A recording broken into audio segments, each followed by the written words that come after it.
Değerli arkadaşlar, karakterimi biliyorsunuz. Bir konuyu ortaya attığım zaman o konu genel izleyicinin küçük bir bölümü tarafından da izlenmiş olsa da fikri takibi yapıyorum. Fikri takip benim bu kanalımın en önemli unsuru. Ben bu kanalı Libya Savaşı ile başlattım. O yüzden dikkat ediyorsanız bütün Türk medyası Ukrayna'da bir savaşın olduğunu dün hatırladı. Ben tam 1000 gündür her gün bir video veriyorum. İşte benim fikri takibim bu. Dün Brezilya'da bugünkü Cumhurbaşkanı geçmişin Amerikan darbesi sonucunda hapislere kadar düşmüş Lula da Silva'ya karşı 2022'de ölümcül bir darbe yapılacağının soruşturmasından bahsettim. Brezilya polisi uzun zamandır sürdürdüğü bir soruşturma çerçevesinde birçok eve baskınlar yaptı. Geçmiş dönem Jair Bolsonaro döneminin önde gelen bütün isimlerinin bir kısmını gözaltına aldı ve tutukladı. Bugün yapılan açıklamalar, şimdi sıkı durun, bir dönem siz Brezilya'da seçim yapıyorsunuz. Jair Bolsonaro denilen faşist seçiliyor.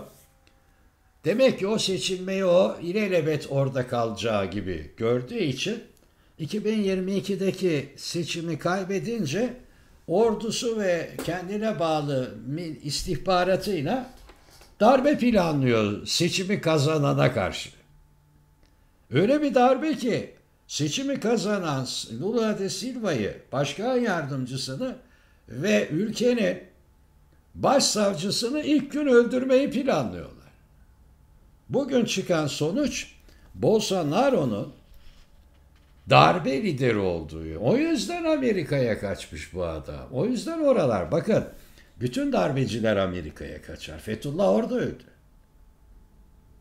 Bunlar tesadüf mü? Hayır.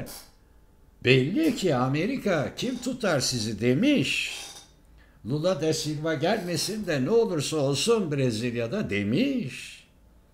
Onlar da buna güvenerek dökülmüşler ortalığa. Önce halkı sokağa itmişler, başkent Brezilya'yı bastırtmışlar, başkanlık sarayını yağmalatmışlar, daha neler neler yapmışlar. Ama helal olsun, Brezilya halkının da büyük bir kısmı bu tufaya gelmemiş, amiyane tabirle. 37 kişi darbe hazırlığı, suç işleme amacıyla örgüt kurma ve dünyanın en büyük demokrasilerinden birini ortadan kaldırmaya teşebbüs suçlamasıyla mahkemeye sevk edilmiştir. Bir numaralı sanık Jair Bolsonaro. Amerika vermez ona, hiç mümkün değil. Bolsonaro'nun döneminde istihbarat başkanı olan şahıs, aşırı sağcı milletvekili Alexander Ramagen, dönemin iki savunma bakanı Walter Braga Neto, Paulo Sergio Nukuine de Olivia Armaisuma, Adalet eski bakanı General Augusto Heleno, bazı generalleri adam böyle sivil görevlere getirmişti eski başkan.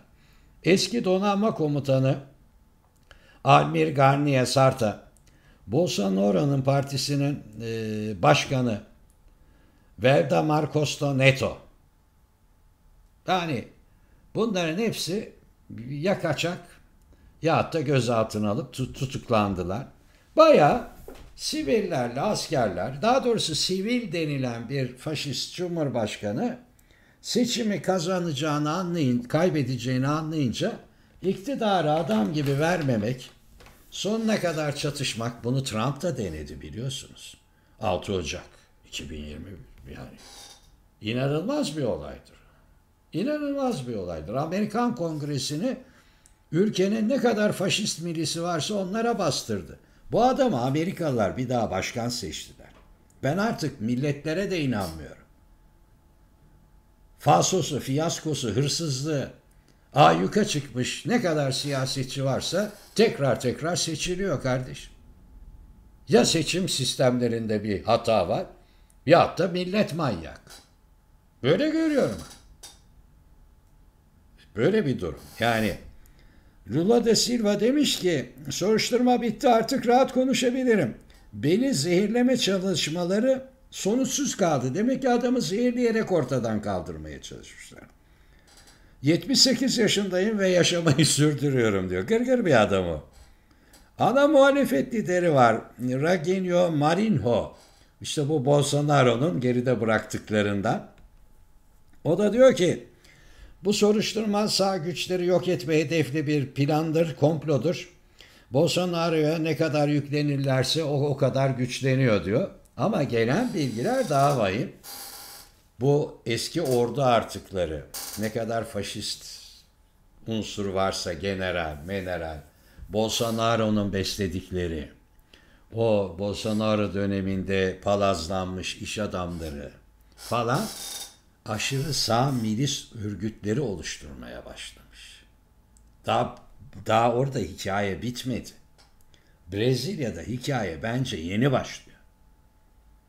Ve bu aşırı sağ milis grupları vasıtasıyla ülkede bir iç çatışma ortamı, orduyu zorlama, ordunun ben güvenlik için buradayım demesini sağlama, belki de punduna getirerek Lula da Silva'yı bir daha öldürmeye teşebbüs etme. Hikaye yeni başladı. Hep söyledim. Hep. 15 Temmuz 2016'dan beri sürekli söylüyorum. Emperyalizmle mücadele çok akılla yapılması gereken bir davranıştır. Çünkü emperyalistlerin paraları ve zamanları vardır. Dönerler, dolaşırlar, yine gelirler kapınıza. Bu faşist milisleri Brezilya gibi koskoca bir ülkenin içinde kim yetiştiriyor zannediyorsunuz? Oradaki 3-5 tane yolsuzlukla zengin olmuş adam mı? Geçin. Hoşça kalın.